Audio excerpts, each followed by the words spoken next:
گھوڑے کو ایڑ لگائی اور نہر القمی کی جانب اپنی رفتار تیز کر دی۔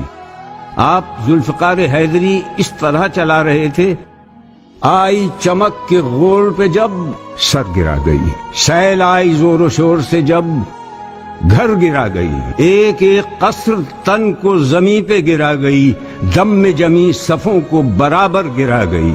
آ پہنچا اس کے گھاٹ پہ جو مر کے رہ گیا، دریا لہو کا تیغ کے پانی سے بہہ گیا۔ نہر پر آپ کا قبضہ ہے، ایسے میں نفس کیا چاہتا ہے؟ کہتے ہیں اے میرے پیاسے نفس، یہ کیسے ممکن ہے کہ حسین اور ان کے بچے پیاسے ہوں اور تو پانی پی لے؟